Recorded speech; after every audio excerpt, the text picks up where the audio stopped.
नमस्कार किसान भाइयों। धूप काफ़ी ज़्यादा तेज़ हो चुकी है और आज हम खड़े हैं हमारे दादा जो कि राम भैया का फेवरेट ट्रैक्टर है उसके सामने। और आज मैं आपसे बात करूंगा कि सोयाबीन में इस साल क्या क्या चैलेंज रहे, जिसका क्या हम निदान कर सकते थे, क्या हमने किया, क्या रिज़ल्ट आया और कैसे कैसे सोयाबीन में इतना ज़्यादा नुकसान रहा। तो वो वीडियो को पूरी डिटेल में अभी बताता हूँ। तो चलिए हम चलते हैं खेत में, फिर आपको पूरी एक एक से समझाते रहूँगा। तो जो सोयाबीन हमारी सूखी है वो कुछ इस प्रकार की हो गई है। मतलब जिसके अंदर ग्रेन की बात करें तो थोड़ा सा छोटा ज़रूर हुआ है, लेकिन उम्मीद हम कर रहे हैं कि थोड़ा बहुत ठीक ठाक प्रोडक्शन आ सके। आप स्थिति देख सकते हो कि इस प्रकार है। ये 14 इंच पे लगी हुई थी और दाना कुछ इस प्रकार का इसका है। ये पॉपुलर वैरायटी ब्लैक गोल्ड है। अभी इस साल का जो चैलेंज आए वो थोड़ा सुनते जाना और वीडियो को ज़रूर एंड तक देखना, ताकि हर चीज़ पे हम डिस्कस कर सकें। इस बार क्या हुआ है, सोयाबीन के साथ जो कंडीशनें चली, शुरू से बहुत फेवरेबल चली, फिर अचानक से बीच में एक अच्छा खासा ड्राई पीरियड आया, मतलब जिसमें सूखा पड़ा। सूखा पड़ने के बाद अच्छी खासी खेच पड़ने के बाद लगातार पानी गिरा। पानी गिरने के बाद फिर अब फसल आने के लिए तैयार हुई। तो क्या हुआ कि बहुत सारे चैलेंज के कारण हमारी जो सोयाबीन है उसके अंदर दिक्कतें आई। अब दिक्कतों को एक एक से डिस्कस कर लेते हैं, क्या क्या दिक्कतें आई। तो सबसे पहली दिक्कत आई है राइजेक्टोनिया एरियल ब्लाइट की, जिससे कि सभी लोगों की सोयाबीन जो है वो काफ़ी ज़्यादा डैमेज हुई। जैसे आप देख सकते हो ये हमारी NRC 157 है, हल्का हल्का पीला पीला सूख रहा है, लेकिन इसमें टाके पड़ गए थे जिससे कि RAB का अटैक था। RAB कब एक्टिव होता है, तो RAB जो है वो कुछ इस प्रकार का आपको दिखाई देता है। ये देखो, आप सिम्टम दिख रहे होंगे। ये पत्ता ऐसा सड़ता है अचानक से और आपका 3-4 दिन में पूरा प्लॉट ख़त्म हो जाता है, जो कि कंडीशन हमने सभी किसान भाइयों ने अपने खेतों में देखी होगी। RAB जो एक्टिव होता है उसका कारण ये रहता है कि जब ज़्यादा पानी हो या ज़्यादा ड्राई पीरियड के बाद कंटिन्यू रेनफॉल हो, तब उसका एक्टिव होने का है। लेकिन जितनी भी साइड में मैंने पढ़ा है, मतलब खुद भी मैंने ये सोचा कि यार इस साल RAB का ट्रीटमेंट ढूंढ के रहूँगा, तो कहीं पे उसका प्रॉपर कि ये ऐसे होता है, इस तरीके से एक्टिव होता है, इस कारण से नुकसान करता है और ऐसे हम कंट्रोल कर सकते हैं, ये कहीं से कहीं तक कहीं पर भी नहीं दिया हुआ है। मतलब ये एक बहुत बड़ी आप प्रॉब्लम कह लो, या फिर ये कह लो कि ये हमारी किसानी के साथ सबसे बड़ी समस्या है कि बीमारियों के लिए कोई भी रिसर्च डाटा जो है हमारे पास उपलब्ध नहीं होता है, जिससे कि हम समझ सकें, जो किसान थोड़ा बहुत पढ़ा लिखा है वो आइडिया लगा सके कि क्या बीमारी थी तो हम कैसे कंट्रोल करें। तो ये एक बड़ी दुख की बात है कि हमारे पास इसके पूरे डाटा नहीं है।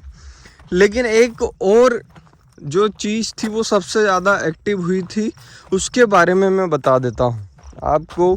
मैं कहीं कहीं पर वो पत्तों पे आज भी दिखाई दे रही है, जिसके बारे में डिटेल्ड सबको पता होनी चाहिए थी। ये जो बीमारी है ये बहुत ज़्यादा एक्टिव हुई थी और इसने भी नुकसान किया है। काफ़ी किसान भाइयों के साथ तो ऐसा हुआ है कि उनके जो दाने हैं उसका कलर भी बदल गया है।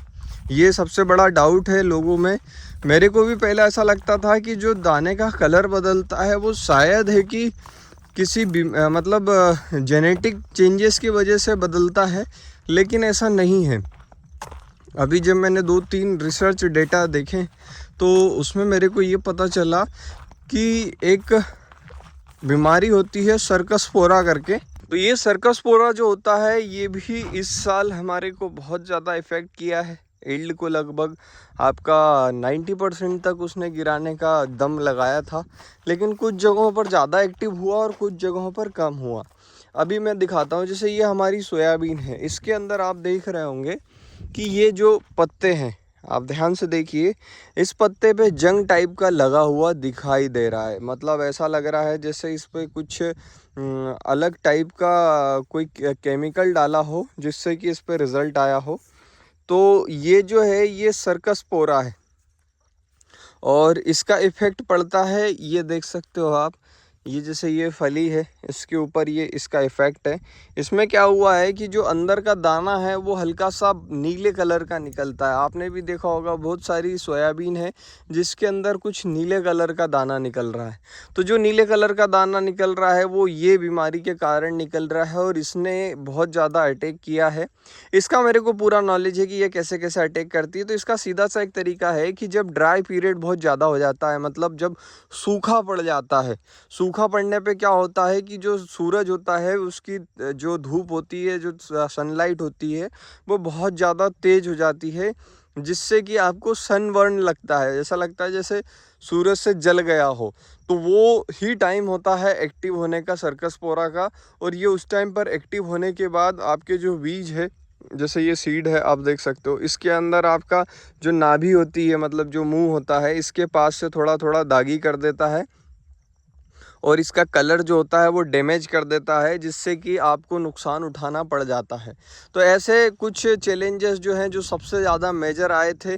और उसके साथ सबसे बड़ा चैलेंज जो आया वो आया अटैक वाला, जो आया था हमारे तम्बाकू इल्ली का अटैक। तम्बाकू इल्ली का अटैक भी उसी कंडीशन में आता है जब आपका टेम्परेचर बहुत ज़्यादा हो और उसके बाद सीड रेट बहुत ज़्यादा हो।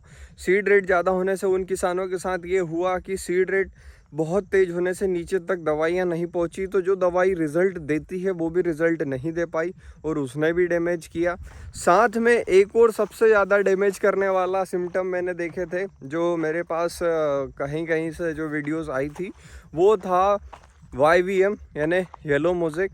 येलो मोज़ेक जो है वो ज़्यादातर नरसिंहपुर वाले बेल्ट में एक्टिव हुआ था। वहाँ पर क्या हुआ था, जो वेराइटियाँ मतलब रजिस्टेंट नहीं थी वो वेराइटियाँ सोइंग करी हुई थी, तो उसमें YVM का अटैक आने से वो धीरे धीरे करके ख़त्म हो गई। हमारे यहाँ RAB में आपको दिख रही होगी ये आदित्य थोड़ी सी ठीक ठाक परफॉर्म कर रही है। इसका जो फल है वो कुछ इस प्रकार है, अंदर भी मैं दिखा देता हूँ क्योंकि अब तो पीला पाक आ चुका है और धीरे धीरे पत्ते फेंकती भी जा रही है। ये इसका अंदर भी फल है। इसका दाना जो है वो बड़ा है, सीड साइज बोल्ड है और धीरे धीरे पत्तों को जो है वो ड्रॉप करती जा रही है। अभी सबसे बड़ा कंक्लूज़न ये निकाला जाए कि इस साल एवरेज कैसा आना है, तो मेरे मानने में इस साल सभी किसान भाइयों का एवरेज कोई विशेष ज़्यादा नहीं आने वाला है। मतलब आप ये उम्मीद नहीं कर सकते कि मेरा बहुत अच्छा सोयाबीन निकलेगा, और अगर निकल जाए तो वो लोग अपनी कमेंट में मेरे को डाल दे कि मेरा इतना एवरेज निकला। क्योंकि देखिए अच्छी वैरायटी अगर होगी, कुछ उसमें फ़ायदा होगा तो किसानों को वो ज़्यादा जल्दी मिल सकेगी। और ये बातों को ध्यान रखते हुए मैंने जो जहाँ तक सीखा है RAB का मामला, तो यहाँ पे हमारी दवाई डली हुई थी, बाद में दवाई डली हुई थी, इस खेत में दवाई डली थी, दो पंप उसमें डली हुई थी, 2 पंप यहाँ पे डली हुई थी। मैं आपको आगे भी बता देता हूँ एकदम लाइव। तो वो जो दवाई डाली थी उसका भी रिज़ल्ट आप खुद देखिए। वैसे मेरे को तो कुछ समझ ही नहीं बैठा, क्योंकि दवाई का रिज़ल्ट जब RAB एक्टिव हो जाता है, मतलब प्री में अगर आप डाल दो तो कंट्रोल हो सकता है, लेकिन पोस्ट में आप कोई भी चीज़ डाल रहे हो तो RAB जो है वो उस पर उतना ज़्यादा इफ़ेक्टिव रिज़ल्ट नहीं दे पाता है।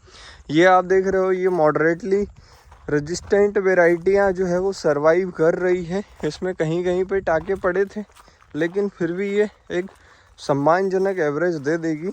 नहीं तो वैसे अगर देखा जाए तो इस साल तो सोयाबीन फट जाती, लेकिन क्या है कि अपन कुछ कह नहीं सकते।